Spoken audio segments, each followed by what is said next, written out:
Supreme কোর্টে ধাক্কা আরজি কর মেডিকেল কলেজের প্রাক্তন অধ্যক্ষ সন্দীপ ঘোষের। ধৃত সন্দীপ ঘোষের আবেদন ফিরিয়ে দিল সুপ্রিম কোর্ট।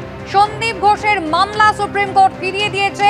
এই মুহূর্তে এই মামলায় হস্তক্ষেপের কোনো জায়গাতেই সন্দীপ ঘোষ নেই, এমনটাই পর্যবেক্ষণ সর্বোচ্চ আদালতের। এবং কলকাতা হাইকোর্ট যে অবজারভেশন দিয়েছে তা একেবারে প্রাথমিক পর্যায়ে রয়েছে, এমনটাই সুপ্রিম কোর্টের নির্দেশ। সরাসরি আপনাদের নিয়ে যাব, আমাদের প্রতিনিধি বিজেন্দ্র সিংহ রয়েছেন নয়াদিল্লি থেকে আমাদের সঙ্গে। বিজেন্দ্র, আমরা জানি যে আর্থিক দুর্নীতির মামলার তদন্ত যেমন সিবিআই কে করার নির্দেশ দিয়েছে কলকাতা হাইকোর্ট, একই সঙ্গে খুন ও ধর্ষণের মামলার তদন্তও কিন্তু সিবিআই করছে। আর মূলত এই দুটোর যে সংযোগ সেটা খোঁজার ক্ষেত্রে সিবিআই এর ভূমিকা নিয়ে সবথেকে বড় আপত্তির জায়গা ছিল সন্দীপ ঘোষের। আজকে তার মামলা, তার আবেদন ফিরিয়ে দিয়েছে সর্বোচ্চ আদালত। কি পর্যবেক্ষণ?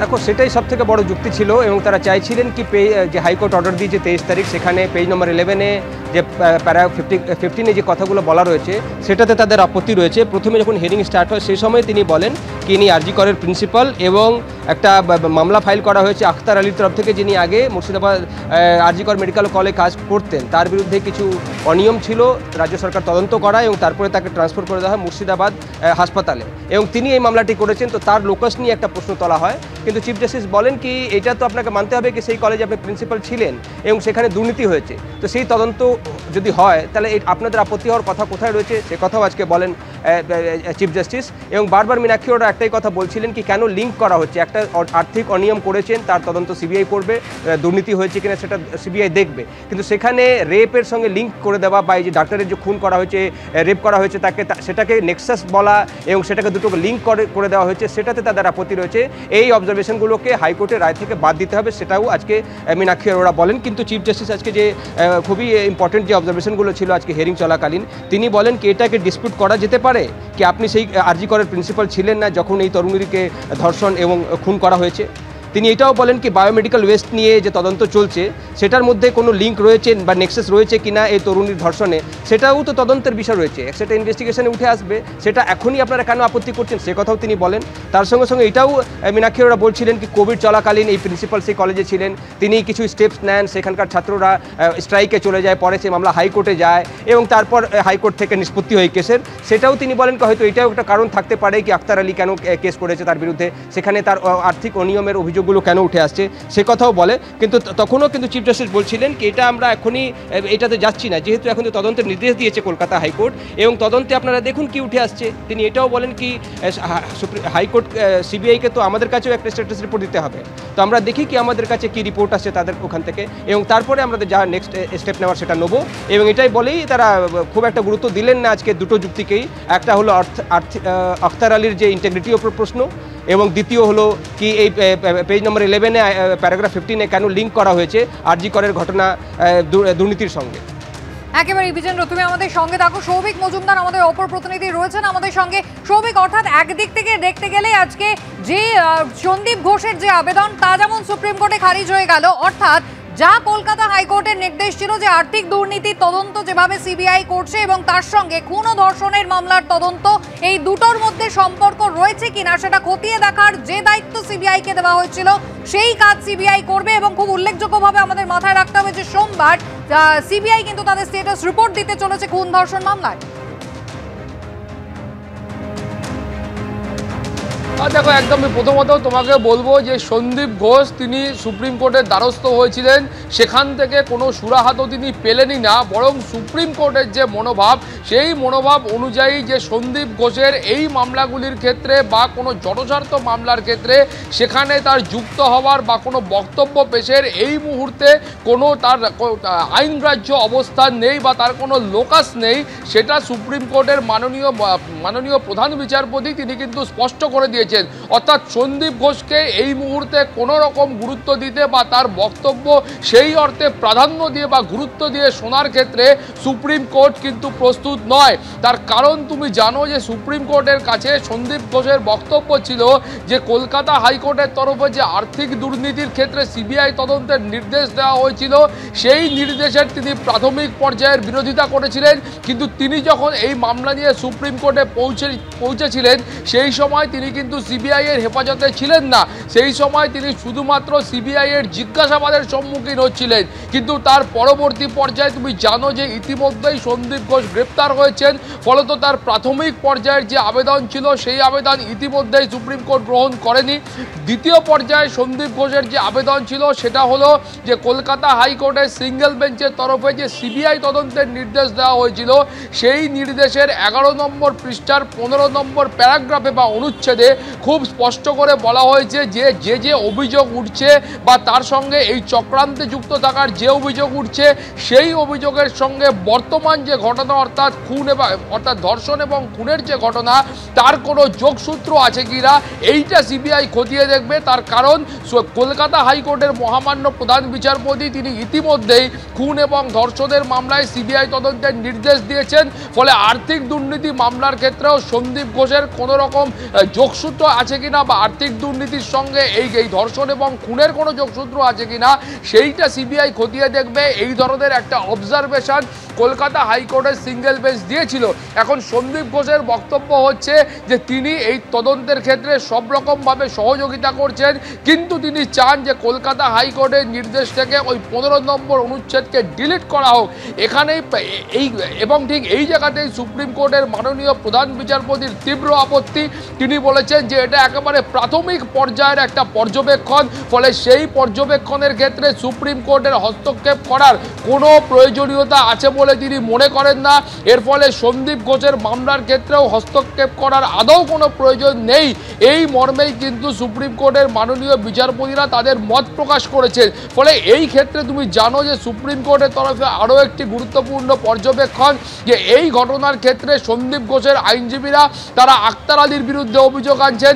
তারা অভিযোগ আনছেন যে এই আক্তার আলী তিনি কিন্তু কলকাতা হাইকোর্টে 3টি জনস্বার্থ মামলা করেছিলেন এবং সেই মামলাগুলির ক্ষেত্রে কলকাতা হাইকোর্ট একেবারে শুরু থেকে কোনো হস্তক্ষেপ করেনি, সেই মামলা খারিজ করে দেওয়া হয়েছে।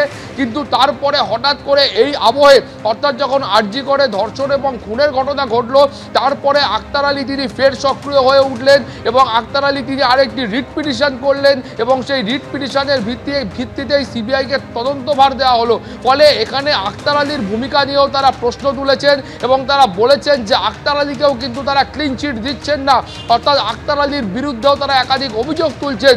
সুপ্রিম কোর্টের এখানে স্পষ্ট পর্যবেক্ষণ হলো তারা এখানে আক্তার আলীর ভূমিকার পর্যবেক্ষণ বা তার পর্যালোচনা তারা এই মুহূর্তে করছেন না, তার কাটাছেড়া এই মুহূর্তে করছেন না।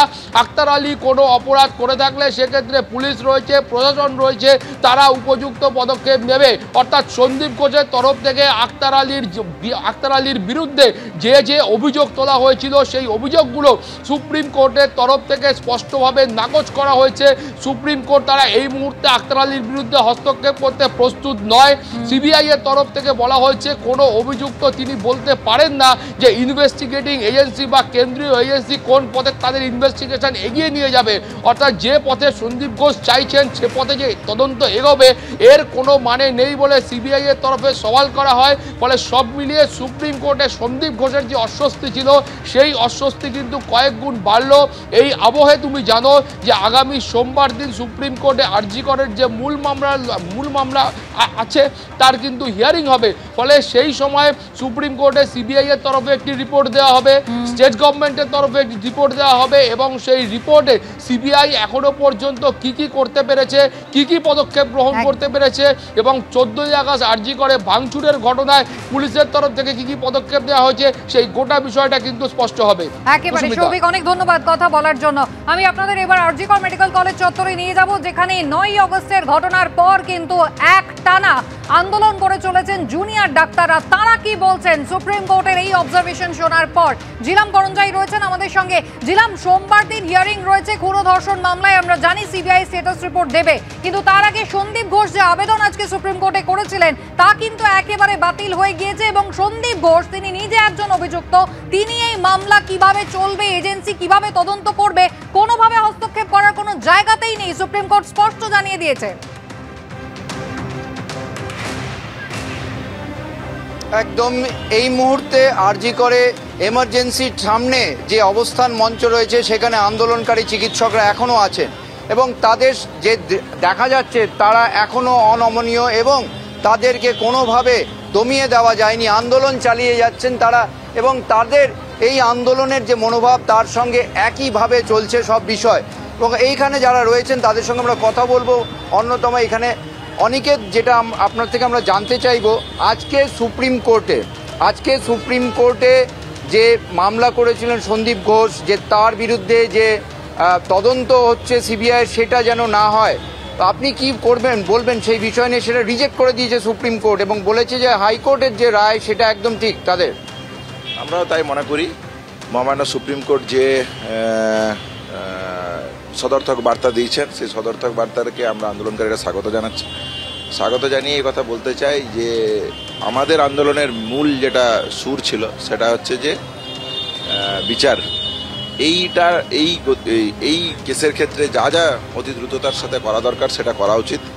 সামনের সোমবার 9 তারিখ সুপ্রিম কোর্ট হিয়ারিং দিয়েছে, সেটা 1 মাস পূর্ণ হচ্ছে। আমরা আশা করছি 30 দিনে অভয় একটা সদর্থক পদক্ষেপ সুপ্রিম কোর্টের কাছ থেকে পাবে। একই সঙ্গে আপনাকে জানিয়ে রাখবো যে আজকে এনফোর্সমেন্ট ডিরেক্টরেটের পক্ষ থেকে বহু জায়গায় অভিযান করা হচ্ছে এবং সন্দীপ ঘোষের বাড়িতে যাওয়া হয়েছে, অর্থাৎ প্রাক্তন অধ্যক্ষ, তার যে সহযোগী সঙ্গে থাকতেন প্রসূনের বাড়ি, আরও একজনের বাড়িতে যাওয়া হয়েছে। যে অর্থনৈতিক দুর্নীতির বিষয়ে এনফোর্সমেন্ট ডিরেক্টরেটও নেমেছে ময়দানে। কি বলবেন, আপনারা কিভাবে দেখছেন এই বিষয়টাকে? আমাদের শুরুতেই বারবার যেটা বলেছি যে আমাদের মেন আন্দোলনের কর্মসূচি যাকে কেন্দ্র করে সেটা হচ্ছে 9 আগস্টের ঘটনা।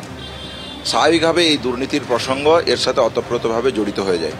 2021-22 সালের ঘটনা, এই আন্দোলনের চাপে সেই ঘটনা আবার সামনে আসে এবং সেখান থেকে সন্দীপ ঘোষের অ্যারেস্টেড হয় এবং তদন্ত প্রক্রিয়া চলছে। এনফোর্সমেন্ট ডিরেক্টর এই মুহূর্তে আসছে।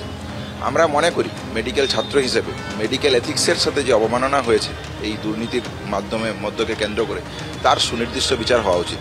তাহলে একজন চিকিৎসক হিসেবে এটা যেমন আমি মনে করি এটা হওয়া উচিত। পাশাপাশি আমরা যে দাবিতে আমাদের এই আন্দোলন প্রায় 30 দিন হতে চলল, সুপ্রিম কোর্ট 9 তারিখের হিয়ারিং, আমরা মনে করি সাধারণ মানুষের যে সমর্থন আছে এই আন্দোলনে তাকে সামনে রেখে সুপ্রিম কোর্ট একটা সদর্থক ভূমিকা নেবে। তাদের আস্থার উপর সুপ্রিম কোর্ট একটা যথাযথ মর্যাদা দেবে বলে আমি মনে করি। আরও একটা বিষয়, বিভিন্ন মেডিকেল কলেজের বাইরে may I help you kiosk খোলা হচ্ছে। আপনাদের এই রাজ্যিকরের ঠিক বাইরেও একটা কিয়স্ক SSKM এর বাইরে খোলা হচ্ছিল।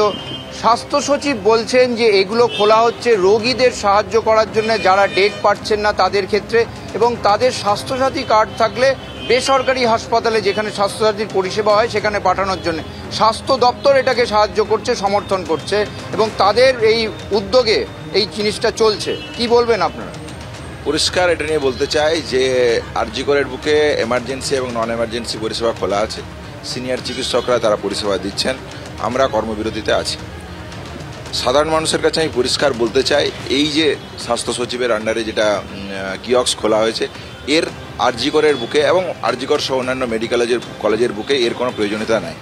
এটা শুধুমাত্র আমাদের যে আন্দোলনকে তাকে কালিমালিপ্ত করা এবং সাধারণ মানুষের তাদের স্বাস্থ্যসাথী কার্ড দিয়ে বেসরকারি হসপিটালে পাঠানোর একটা সুপরিকল্পিত চক্রান্ত বলে আমরা মনে করি। এই ঘটনাকে সামনে রেখে আমরা কালকে প্রিন্সিপাল এবং MSBP আরজিকর হসপিটালের আরজিকরের পক্ষ থেকে আমরা জানিয়েছিলাম যে স্যার আপনারা এটা তোলানোর ব্যবস্থা করুন। আপনারা কি অনুমতি দিয়েছেন?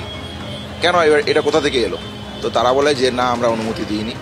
আমরা বললাম স্যার তাহলে ইমিডিয়েটলি আপনারা এইটাকে এখান থেকে সরিয়ে দিন, নাহলে আমরা আমাদের দিক থেকে আমরা যেভাবে পারবো সেটা আমরা একটা এফেক্ট নেব। সেই জায়গা থেকে তিনি বলেন যে আমাকে কাল সকাল অবধি সময় দেয়, আমি এর মধ্যে ওটাকে একটা সলিউশন করে তুলে দেবো। আমরা তার দিকেই তাকিয়ে আছি, যদি না হয় তাহলে আমরা আমাদের মতনভাবে তুলে দেবো। বুঝতেই পারছো, আন্দোলনকারী চিকিৎসক, জুনিয়র ডাক্তার এবং যারা নাগরিক সমাজ তারা কিন্তু তাদের অবস্থানে অনড়। তারা 9 তারিখের দিকে তাকিয়ে আছেন এবং একই সঙ্গে তাদের একেবারে আজকে সুপ্রিম কোর্টের অবজারভেশনকে স্বাগত জানাচ্ছেন এই জুনিয়র ডাক্তাররা। জিলাম, ধন্যবাদ। অধীর রঞ্জন চৌধুরী এই মুহূর্তে রয়েছেন আমাদের সঙ্গে টেলিফোন লাইনে। অধীরবাবু, আপনি শুনেছেন ইতিমধ্যেই যে সুপ্রিম কোর্টে কিন্তু কোনো স্বস্তি তো পেলেনই না, বা ইতিমধ্যেই সন্দীপ ঘোষ 9 তারিখে রয়েছে অবজারভেশন। সুপ্রিম কোর্ট স্পষ্ট জানিয়ে দিয়েছে সিবিআই তদন্তে যে নির্দেশ চলছে, অর্থাৎ একদিকে খুন ও ধর্ষণ এবং তার পাশাপাশি আর্থিক দুর্নীতির তদন্ত, তার মধ্যে কানেকশন খোঁজার যে দায়িত্ব সিবিআইকে দেওয়া হয়েছে, কলকাতা হাইকোর্ট দিয়েছে, তাতে সুপ্রিম কোর্ট কোনো হস্তক্ষেপ করবে না। সন্দীপ ঘোষের কোনো এখতিয়ার নেই হস্তক্ষেপ করার। দেখুন, এটা যারা কোর্ট আদালত যায় এইসব নিয়ে থাকে তারা জানে যে এত তাড়াতাড়ি ওই সন্দীপ ঘোষের মতন অপরাধী সুপ্রিম কোর্টের কাছে গেল আর সুপ্রিম কোর্ট ছেড়ে দিলে এটা হওয়া অসম্ভব। এখন এদের টাকার তো অভাব নেই, জাল ওষুধ বিক্রি থেকে আরম্ভ করে, ট্রান্সফারের টাকা বিক্রি থেকে আরম্ভ করে, এমনকি লাশ পাচারেরও টাকা এদের কাছে পাহাড় স্তূপ হয়ে আছে। ফলে এরা এখন বাঁচার জন্য হাঁকপাক করছে, বাঁচার জন্য হাইকোর্ট সুপ্রিম কোর্ট করবে, সরকারি মদত থাকা না থাকে এদের সরকারি মদতেই এরা আজকে কোটি কোটি টাকার মালিক, ফলে বাঁচার চেষ্টা করবেই। কিন্তু এরা অপরাধী, এটা সারা বাংলার মানুষ এদেরকে চিহ্নিত করেছে, এই লোকটা একটা অপরাধী লোক। ফলে অপরাধীকে সুপ্রিম কোর্ট রেহাই যে দিচ্ছে না, সেটা নিশ্চয়ই আমাদের সকলের কাছে ভালো লাগছে।